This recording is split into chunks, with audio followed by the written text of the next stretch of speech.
Hello student, आप सबका बहुत बहुत स्वागत है हमारे चैनल में जिसका नाम है नर्सिंग मैनिया। आज हम लोग पढ़ने वाले हैं ब्लड ग्रुप और ब्लड के टाइप्स के बारे में।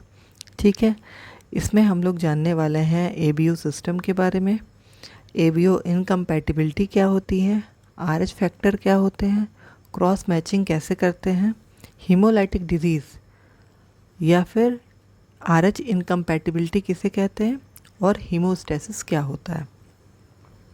ठीक है, अगर आपको आरबीसी, डब्ल्यूबीसी या प्लेटलेट के बारे में जानना हो तो मेरे प्रीवियस जो चैप्टर्स हैं उनको देख लीजिएगा, प्रीवियस वीडियोस हैं उनको देख लीजिएगा। आज हम लोग ब्लड ग्रुप के बारे में जानेंगे। ठीक है, तो आगे बढ़ते हैं। तो सबसे पहले हम लोग आते हैं कि एबीओ सिस्टम क्या है। ठीक है, तो एबीओ ये सिस्टम है हमारा ब्लड का। तो सबसे पहले हम लोग जानेंगे ब्लड ग्रुप क्या होते हैं और ब्लड ग्रुप की खोज किसने की थी। तो ब्लड ग्रुप की खोज करने वाले जो साइंटिस्ट हैं उनका नाम है के.एल. लैंडस्टीनर। के.एल. लैंडस्टीनर जो है 1900 में उन्होंने ब्लड ग्रुप की खोज की थी और इसके लिए उन्हें 1930 में नोबेल प्राइज़ से भी नवाजा गया था। उन्होंने क्या देखा, उन्होंने देखा कि जो ब्लड है उसमें उन्होंने दो तरह के एंटीजन और दो तरह के एंटीबॉडी देखे। ठीक है, तो antigen A and antigen B और एंटीबॉडी ए और एंटीबॉडी बी जिसके द्वारा उन्होंने ब्लड ग्रुप का डिवाइड किया, ब्लड ग्रुप को अलग अलग भागों में बांटा एंटीजन और एंटीबॉडी के आधार पे। ठीक है, एंटीजन को जो है हम लोग एग्लूटिनोजन भी कहते हैं और एंटीबॉडी को जो है हम लोग एग्लूटिनिन भी कहते हैं। ठीक है, तो हम लोग यहाँ एंटीजन और एंटीबॉडी करके बात करेंगे, इससे आपको समझने में ज़्यादा आसानी होगी। तो इन्हीं एंटीजन और एंटीबॉडी के कॉम्बिनेशन के हिसाब से ब्लड ग्रुप को चार भागों में बांटा गया है, ए, बी, ए बी और ओ। ठीक है, इसके बारे में भी हम लोग डिटेल में जानेंगे। तो ये हमारा चार्ट है ब्लड ग्रुप के बारे में। तो देखिए, इसको याद करना बहुत ही आसान है। सबसे पहले जो ब्लड ग्रुप है वो ए। आपको ये याद रखना है कि जो भी ब्लड ग्रुप होता है वही एंटीजन उसमें प्रेजेंट होता है। ठीक है, तो जैसे ब्लड ग्रुप ए है तो एंटीजन ए प्रेजेंट है, ब्लड ग्रुप बी है तो एंटीजन बी प्रेजेंट है। ठीक है, ब्लड ग्रुप अगर ए बी है तो एंटीजन जो है ए बी प्रेजेंट है। ठीक है, और अगर ब्लड ग्रुप ओ है तो एंटीजन कोई प्रेजेंट नहीं है, उसमें कोई एंटीजन नहीं होता है। तो इस तरह से हम लोग याद करेंगे। तो जो एंटीजन ए होता है, जो ब्लड ग्रुप ए होता है उसमें एंटीजन ए होता है और एंटीबॉडी बी होती है उसके अपोजिट। जो ब्लड ग्रुप बी होता है उसमें एंटीजन तो वही वाला होता है जो ब्लड ग्रुप होता है, तो एंटीजन हो गया बी और एंटीबॉडी हो गई ए। जब हम लोग ब्लड ग्रुप ए बी के बारे में बात करेंगे तो ए बी में जो है ब्लड ग्रुप जो हो गया, एंटीजन जो हो गया वो ए बी हो गया और एंटीबॉडी जो हो गई वो कोई एंटीबॉडी नहीं होती है।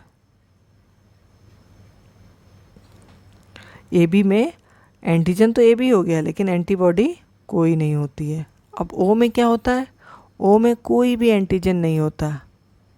ठीक है, क्योंकि ओ नाम से कोई एंटीजन होता ही नहीं है, अभी तक तो ओ नाम से एंटीजन की खोज हुई नहीं, लेकिन उसमें ए बी एंटीबॉडी प्रेजेंट होते हैं। ठीक, अब देखिए, ओ जो होता है वो हर किसी को ब्लड दे सकता है, ए को भी दे सकता है, बी को भी दे सकता है, ए बी को भी दे सकता है और ओ को तो दे ही सकता है। तो ओ को जो है हम लोग कहते हैं यूनिवर्सल डोनर। ए को क्या कहते हैं, ओ को क्या कहते हैं हम लोग, यूनिवर्सल डोनर या सर्वदाता, जो सबको दे सके। तो वो जो है वो सभी को ब्लड डोनेट कर सकते हैं। अब आते हैं ए बी के बारे में। तो ए बी जो है वो सबसे ब्लड ले सकता है, रिसीव कर सकता है। मतलब ए बी पॉजिटिव जो ए बी ब्लड ग्रुप का जो पर्सन है उसको हम लोग ए का भी ब्लड चढ़ा सकते हैं, बी का भी चढ़ा सकते हैं, ए बी का तो चढ़ा ही सकते हैं और ओ का भी चढ़ा सकते हैं। तो ए बी ब्लड ग्रुप वालों को क्या कहते हैं, सर्वग्राही या यूनिवर्सल रेसिपिएंट।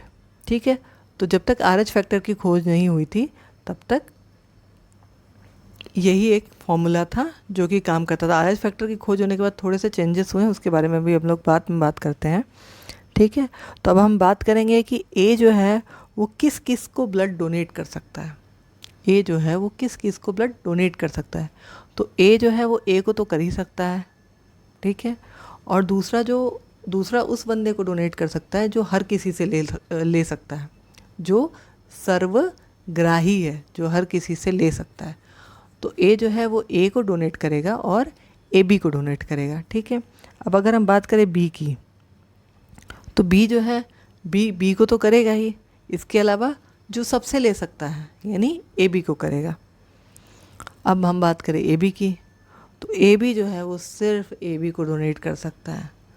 ए बी को कह सकते हैं कंजूस होता है, ले वो सबसे सकते हैं लेकिन दे वो सिर्फ ए बी को सकता है, ठीक है। और अगर हम बात करें ओ की, तो ओ जो है वो सर्वदाता है, इसलिए वो हर किसी को दे सकता है, वो हर किसी को दे सकता है।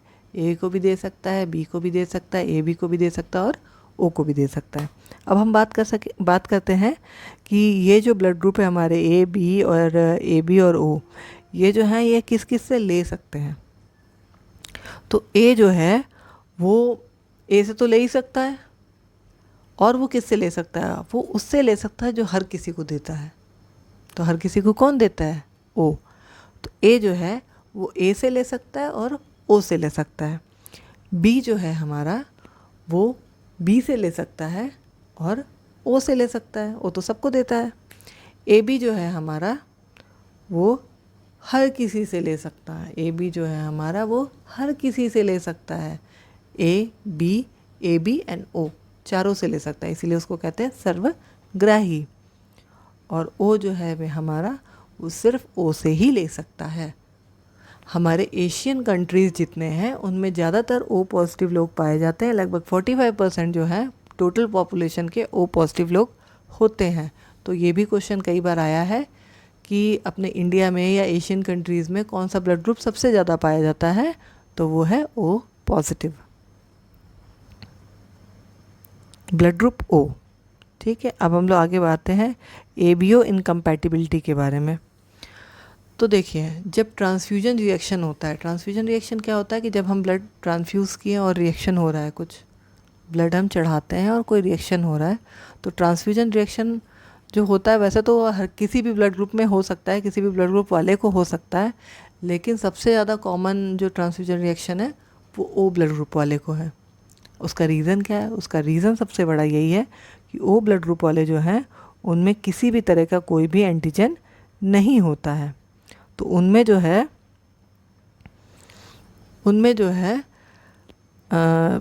जो ट्रांसफ्यूजन रिएक्शन है होने के चांसेस सबसे ज़्यादा बढ़ जाते हैं, ठीक है। अब हम आगे बात करते हैं कि होता क्या है ऑब्स्टेट्रिक कंडीशन में।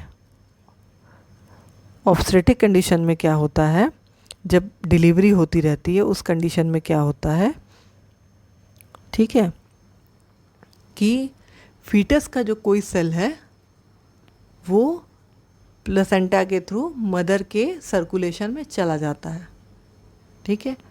फीटस का कोई सेल जो है वो प्लेसेंटा के थ्रू मदर के ब्लड सर्कुलेशन में चला जाता है। अब मदर की बॉडी में जब वो गया तो मदर की जो बॉडी की जो एंटीबॉडी है, जो मदर की बॉडी का जो इम्यून सिस्टम है, वो उसको as a foreign body treat करता है। तो वो क्या करता है, मदर से बेबी जो है भले ही वो मदर के अंदर रहता है लेकिन वो डायरेक्टली कनेक्टेड नहीं रहता है, वो कनेक्टेड रहता है एक प्लेसेंटा के थ्रू, जिसमें से कोई भी चीज़ छन के माँ से बच्चे में जाता है और बच्चे से छन के माँ में जाता है।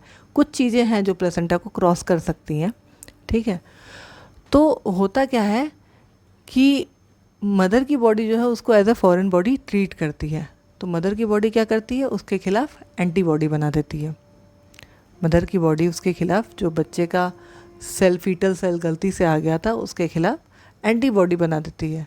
अब वो एंटीबॉडी जब दोबारा से प्लेसेंटा क्रॉस करके मदर में घुसता है, वो बेबी में घुसता है, फीटस में घुसता है, प्लेसेंटा क्रॉस करके माँ की बॉडी से बच्चे की बॉडी में जैसे ही दोबारा घुसता है, तो वो क्या करने लगता है, वो वहाँ पे आरबीसीज़ को डिस्ट्रॉय करने लगता है। वो वहाँ पे आरबीसीज़ को डिस्ट्रॉय करने लगता है। अब जैसा कि हम लोगों ने पिछले चैप्टर में पढ़ा था कि जब आरबीसी या जब हीमोग्लोबिन टूटता है तो वो क्या बनाता है, आयरन एंड बिलीवर्डिन, जो कि बाद में कन्वर्ट होके बिलीरुबिन बनता है। ठीक है, तो अब क्या होता है, जब आरबीसी का डिस्ट्रक्शन बहुत तेज़ी से होने लगता है तो बिलीरुबिन भी उतनी ही तेज़ी से बनने लगता है। तो यही सबसे बड़ा रीज़न है नियोनेटल जॉन्डिस का। जो छोटे बच्चों को जो जॉन्डिस होता है उसका सबसे बड़ा रीज़न या कॉज यही है। ठीक है, तो ये हम लोगों ने पढ़ा ABO इनकम्पैटिबिलिटी के बारे में। अब हम आगे बढ़ते हैं। अब हम आ जाते हैं RH फैक्टर पे। ठीक है, RH फैक्टर क्या है? RH फैक्टर जो है वो डिस्कवर किया था कार्ल लैंडस्टीनर और अलेक्जेंडर ने। ठीक है, इन्होंने डिस्कवर कहाँ किया था? इन्होंने डिस्कवर किया था रीसस मंकी पे, रीसस नाम के बंदर पे।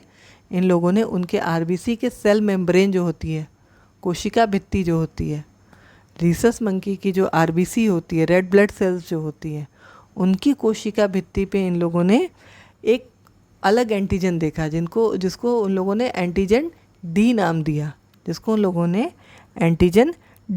दिया, ठीक है, तो इन लोगों ने उसे देखा और उसकी डिस्कवरी की। और ये डिस्कवरी उन लोगों ने कब की थी? 1940 में। जो ब्लड ग्रुप की डिस्कवरी हुई थी वो 1900 में हुई थी। उसके 40 साल बाद RH फैक्टर की डिस्कवरी होती है 1940 में।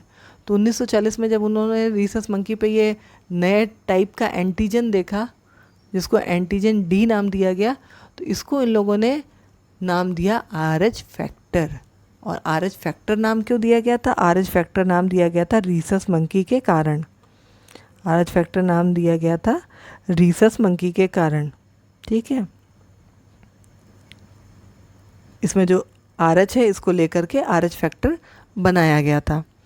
अब जिन भी ह्यूमन बींग्स में, जिनमें भी RH फैक्टर प्रेजेंट रहते हैं उन्हें हम कहते हैं RH पॉजिटिव, और जिनमें RH फैक्टर प्रेजेंट नहीं रहते हैं उन्हें हम कहते हैं RH नेगेटिव। यहाँ से कहानी थोड़ी बदल जाती है। कहानी बदल ये जाती है कि अभी तक तो हम लोग O को जो है, O ब्लड ग्रुप वाले को यूनिवर्सल डोनर कह रहे थे, लेकिन अब हम किसको यूनिवर्सल डोनर कहेंगे? O पॉजिटिव को कहेंगे या O नेगेटिव को कहेंगे? किसे कहेंगे? तो यहाँ पे हम O नेगेटिव को यूनिवर्सल डोनर कहेंगे। अब क्यों कहेंगे ये O नेगेटिव को? अब आप दोनों कंडीशन को बहुत ध्यान से समझिएगा कि एक O नेगेटिव वाला बंदा है, उससे हमने ब्लड लिया और हमने O पॉजिटिव वाले को चढ़ा दिया, ठीक है, या A पॉजिटिव वाले को चढ़ा दिया, उन्हें दिक्कत नहीं होगी। रीज़न क्या है? O नेगेटिव जो है उसमें RH फैक्टर है ही नहीं, एंटीजन डी है ही नहीं, तो जब उनकी बॉडी में जाएगा तो वो कोई एंटीबॉडी नहीं बनाएगा। जैसा कि अभी हम लोग बात कर चुके हैं कि जो RH फैक्टर होता है वो एक तरह का एंटीजन होता है, जिसको एंटीजन डी कहते हैं। ठीक है, तो जब ये RH नेगेटिव वाला, इसमें तो एंटीजन डी है ही नहीं, ये ब्लड हम लोगों ने चढ़ा दिया एक पॉजिटिव वाले को और उसमें कोई भी एंटीबॉडी नहीं बनी। लेकिन अब उल्टा इस कर लेते हैं। अब हम क्या करते हैं, O पॉजिटिव वाले का ब्लड जो है हम O नेगेटिव वाले को चढ़ाते हैं, तो क्या होगा? इस कंडीशन को बहुत ध्यान से समझिएगा। जब O पॉजिटिव वाले का ब्लड हम O नेगेटिव में चढ़ाते तो O पॉजिटिव में तो क्या है, RH फैक्टर है। O नेगेटिव में क्या है, RH फैक्टर था ही नहीं। अब जैसे ही ये एंटीजन डी O नेगेटिव वाले के ब्लड में घुसेगा, O नेगेटिव वाला तो उसको पहचान नहीं पाएगा कि ये है क्या चीज़। वो RH फैक्टर को नहीं जानता है कि RH फैक्टर क्या होता है। वो क्या करेगा, वो उसके खिलाफ एंटीबॉडी बनाने लगेगा और इस केस में क्या होगा, हेमोलाइसिस हो सकता है। ठीक है, तो इस कंडीशन में, अब ये कंडीशन आपको क्लियर कट समझ में आ रही होगी कि नेगेटिव वाले का ब्लड हम पॉजिटिव को चढ़ा सकते हैं, बट पॉजिटिव वाले का ब्लड जो है हम नेगेटिव को नहीं चढ़ा सकते हैं। तो इसलिए हम लोग यहाँ पे जो O पॉजिटिव है उसको ना कह के O नेगेटिव को हम लोग कहेंगे यूनिवर्सल डोनर, उसको हम लोग कहेंगे यूनिवर्सल डोनर। अब वही केस AB पॉजिटिव के साथ होता है, हम लोग AB पॉजिटिव को कहेंगे यूनिवर्सल रेसिपिएंट। AB पॉजिटिव को कहेंगे यूनिवर्सल रेसिपिएंट, क्योंकि ए बी पॉजिटिव जो है वो सबका ब्लड ले सकता है, सबका ब्लड ले सकता है। ए बी नेगेटिव सबका ब्लड नहीं ले सकता। क्यों नहीं ले सकता? अगर A B negative A B positive वाले का ब्लड ले लिया तो फिर वही कहानी होगी, उसमें भी एंटीबॉडी बनने लगेंगे, ठीक है।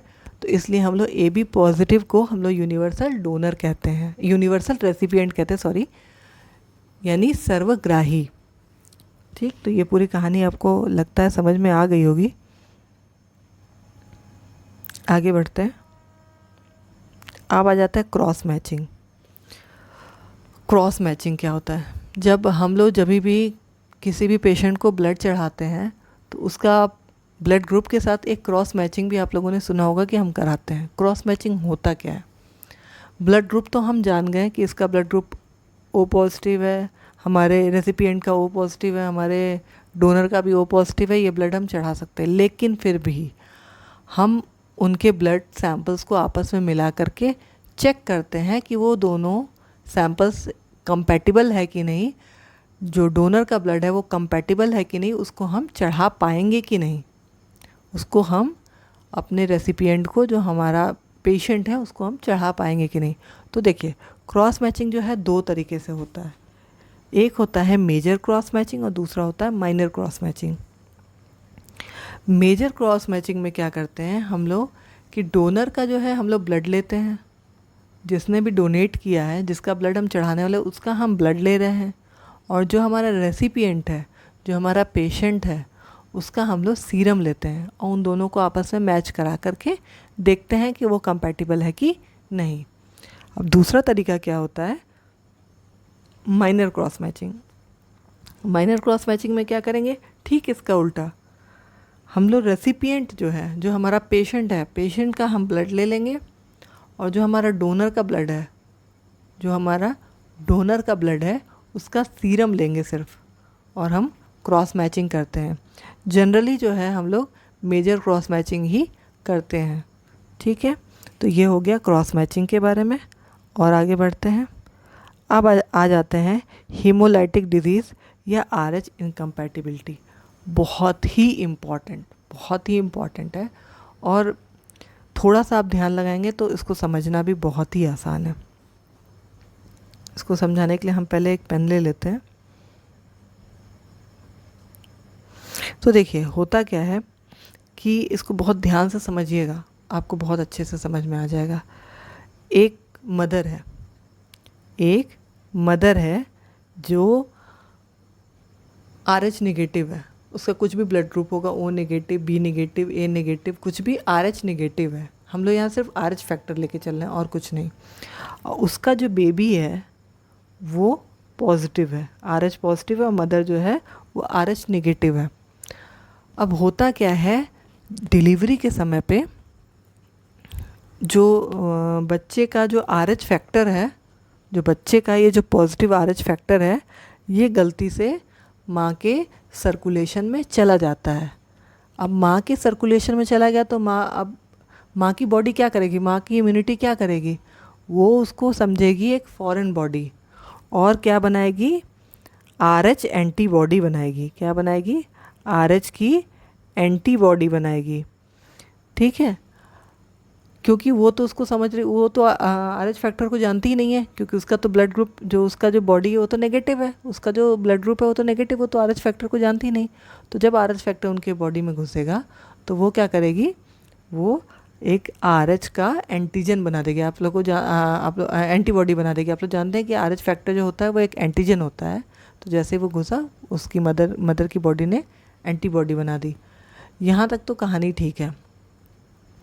अब जैसे ही मदर दूसरी बार कंसीव करती है, जब मदर, ये बेबी तो हो गया, जब मदर ने दोबारा कंसीव किया, दोबारा जब कंसीव कर रही है, और सपोज दैट इस बार भी जो बेबी है वो RH पॉजिटिव है, वो RH पॉजिटिव है, तो अब क्या होगा? अब मदर की बॉडी में तो है RH एंटीबॉडी, RH की एंटीबॉडी बनी हुई है।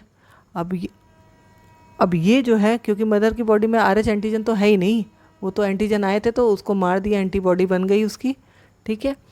अब ये जो एंटीबॉडी बनी हुई है, ये प्लेसेंटा के थ्रू जैसे ही बेबी के अंदर घुसेगी, ये प्लेसेंटा के थ्रू जैसे ही बेबी के अंदर घुसेगी, बेबी के अंदर तो है RH एंटीजन, वो सब एंटीबॉडी से मिलने लगेंगे, जुड़ने लगेंगे साथ में, और जैसे ही जुड़ने लगेंगे क्या होगा, हीमोलाइसिस, और इसका रिज़ल्ट क्या होगा, फीटस मर जाएगा, फीटस की डेथ हो जाएगी। इस कंडीशन से कैसे बचा जाए? इस कंडीशन से बचने के लिए हम लोग क्या करते हैं, एक एंटी डी इंजेक्शन आता है। जैसा कि हम लोग जानते थे वो एंटीजन डी होता है, तो उसके लिए एंटीबॉडी डी इंजेक्शन, एक एंटी डी करके एक इंजेक्शन आता है। वो एंटी डी इंजेक्शन जो है हम लोग मदर को जितना जल्दी से जल्दी हो सके आफ्टर बर्थ दे देते हैं, कि मदर की बॉडी में जो है बहुत एंटीबॉडी, उस एंटीजन RH फैक्टर के खिलाफ बहुत एंटीबॉडी ना बन जाए कि दूसरे बच्चे को नुकसान हो। ठीक है, अगर हमें बच्चे का ब्लड ग्रुप पहले से पता है, डिलीवरी के पहले से, तो माँ को हम 28 to 32 वीक्स में भी दे सकते हैं। लेकिन बाई चांस हमें नहीं पता, हमें एट बर्थ पता चल रहा है कि बच्चे का ब्लड ग्रुप क्या है, कि बच्चे का ब्लड ग्रुप पॉजिटिव है और मदर का नेगेटिव है, वो तो हमें पहले से पता था, तो 72 आवर्स के अंदर हमें एंटी डी का इंजेक्शन मदर को देना होता है, और जितना जल्दी से जल्दी हो सके। ठीक है, तो ये हम लोग का हो गया हीमोलाइटिक डिजीज़ या RH इनकम्पैटिबिलिटी। ठीक है, अब लास्ट हमारा जो टॉपिक है वो है, इसको हटाते हैं, लास्ट हमारा जो टॉपिक है वो है हीमोस्टेसिस। अब हीमोस्टेसिस क्या है? हीमोस्टेसिस जो होता है, इसका अगर हम वर्ड मीनिंग लेके चलते हैं तो इसका मीनिंग होता है ब्लीडिंग को रोकना या बहते हुए खून को रोकना। ठीक है, तो हीमोस्टेसिस है, इसको हम कहते हैं स्टॉपिंग ऑफ ब्लीडिंग। तो हीमोस्टेसिस जो है वो 3 तरीके से होता है। ठीक है, तो यहाँ हम लोगों ने तीनों का नाम लिख रखा है, vascular spasm, platelet plug formation और ब्लड क्लॉटिंग। अब ये क्या होता है, इसको हम लोग थोड़ा सा इलेबोरेट करेंगे। अब देखिए, अब जैसे कोई भी कोई भी आपका ब्लड वेसल्स है, चाहे वो आर्टरी हो, वेन हो, आर्ट्रियोल्स हो, जो भी है, उसमें से ब्लीडिंग हो रही हो, ठीक है, इसमें हम लोग पेन ले लेते हैं, उसमें से ब्लीडिंग हो रही होगी, तो आर्टरी और वेन और जितने भी वैस्कुलर सिस्टम है, जितने भी आपके वेसल्स हैं, उसमें एक सर्कुलर जो है वो मसल्स होती है जो क्या करती हैं कि उसको सिकोड़ लेती हैं। अब जैसे कि हम आपको एग्जांपल देते हैं कि जैसे ये मान लीजिए ये ब्लड वेसल्स है, ये उसका व्यास है या उसका डायमीटर है। ठीक है, तो जो इतना बड़ा ये वेसल्स है, इतना बड़ा इसका मुंह खुला है, तो इससे आप समझ सकते हैं कितना ज़्यादा ब्लड जाएगा, कितना ब्लड लॉस होगा। तो इसके अंदर क्या क्वालिटी होती है, ये अपने आप जो है, इसकी जो सर्कुलर यहाँ जो किनारों पे इसके जो मसल्स है, ये किनारों पे जो मसल्स है, ये अपने आप सिकुड़ करके छोटी हो जाती है, ये अपने आप सिकुड़ करके छोटी हो जाती है। अब सोचिए, अब ये जब वेसल्स छोटी हो गई, इसका मुंह छोटा हो गया, तो अब हमारा ब्लड लॉस कम होगा। ठीक है, तो ये तो हो गया वैस्कुलर स्पाज्म, कि अगर किसी भी वेसल्स में, ब्लड वेसल्स में इंजरी हो जाती है, वो डैमेज हो जाता है, तो जो वेसल्स है वो खुद ही अपने आप को नैरो कर लेती है, अपने साइज़ को, अपने मुंह जो खुला हुआ है इंजरी का मुंह, उसको छोटा कर लेती है, नैरो कर लेती है, कि ब्लड लॉस कम से कम हो। या आप वैस्कुलर स्पाज्म समझ गए। अब अगला है प्लेटलेट प्लग फॉर्मेशन। जहाँ भी इंजरी होती है, जिस भी वेसल्स में इंजरी हो रही है, वहाँ पे क्या होता है, प्लेटलेट जा के वहाँ चिपक करके एक प्लग बना देते हैं। जैसे आप सोचिए एक सॉकेट है, जैसे हमारा सॉकेट है, ठीक है, ये हमारा खुला हुआ है, इसमें जैसे ही हम प्लग लगा देते हैं, जैसे ही इसमें हम प्लग लगा देते हैं, ये सॉकेट क्लोज हो जाता है। तो वैसे ही आपका प्लेटलेट जो है वो जा करके जहाँ इंजरी हो रही है वहाँ पे जमा हो करके एक प्लग बना देता है, कि ब्लड जो है वो बाहर ना निकल पाए, वो उस रास्ते को ब्लॉक कर देता है। समझ रहे हैं? तो उसी को हम लोग कहते हैं प्लेटलेट प्लग फॉर्मेशन। अब तीसरा आता है ब्लड क्लॉटिंग या कोएगुलेशन जिसको कहते हैं। अब ब्लड क्लॉटिंग क्या है, तो टोटल हमारे जो हैं 13 क्लॉटिंग फैक्टर्स हैं। ब्लड क्लॉटिंग के बारे में एक नेक्स्ट चैप्टर रहेगा जिसमें इसके बारे में हम लोग डिटेल में पढ़ेंगे। अभी हम लोग बहुत शॉर्ट में इसके बारे में जानते हैं। ब्लड क्लॉटिंग जो है वो क्या होता है कि कहीं भी हमारी इंजरी होती है तो हमारे 13 ब्लड क्लॉटिंग फैक्टर्स होते हैं। 13 क्लॉटिंग फैक्टर्स होते हैं जो आपस में काम करके यहाँ पे इंजरी की जगह पे एक जेली के जैसा एक क्लॉट फॉर्मेशन कर देते हैं। आप खुद ही देखे होंगे, कहीं चोट लगती है, आप थोड़ी देर रुक जाते हैं, वहाँ पे एक थक्का सा बन जाता है क्लॉट सा, जो कि जिसकी कंसिस्टेंसी जो है जेली की तरह होती है। लेकिन वो थक्का सा बन जाने, वो क्लॉट बन जाने से हमारी वहाँ पे होने वाली ब्लीडिंग जो है वो रुक जाती है। तो ये 3 तरीके होते हैं हीमोस्टेसिस के। यहाँ आज के चैप्टर में हम लोगों ने पढ़ा ब्लड ग्रुप के बारे में, ABO इनकम्पैटिबिलिटी के बारे में, RH फैक्टर के बारे में, क्रॉस मैचिंग के बारे में, हीमोलाइटिक डिजीज़ ऑफ न्यूबॉर्न जिसको हम लोग RH इनकम्पैटिबिलिटी कहते हैं, उसके बारे में हम लोगों ने पढ़ा। और लास्टली अभी हम लोग पढ़ रहे थे हीमोस्टेसिस के बारे में और वो किस किस तरीके से होता है। तो ये हमारा आज का चैप्टर यहीं पे ख़त्म होता है। नेक्स्ट चैप्टर में हम लोग पढ़ेंगे क्लॉटिंग फैक्टर्स के बारे में, कौन कौन से क्लॉटिंग फैक्टर्स होते हैं और कैसे कैसे ब्लड की क्लॉटिंग होती है, उसका प्रोसेस क्या होता है, ये पूरा हम लोग पढ़ेंगे अपने आने वाले अगले चैप्टर में। अगर आपको वीडियो पसंद आई हो तो वीडियो को प्लीज़ लाइक कर दीजिएगा, चैनल को सब्सक्राइब कर दीजिए और बेल आइकन पे क्लिक कर दीजिएगा, जिससे कि आगे आने वाली सभी वीडियो के बारे में आपको नोटिफिकेशन पहले से भी मिल जाए। मिलते हैं अपने नए वीडियो में, तब तक के लिए goodbye, stay blessed, all the best.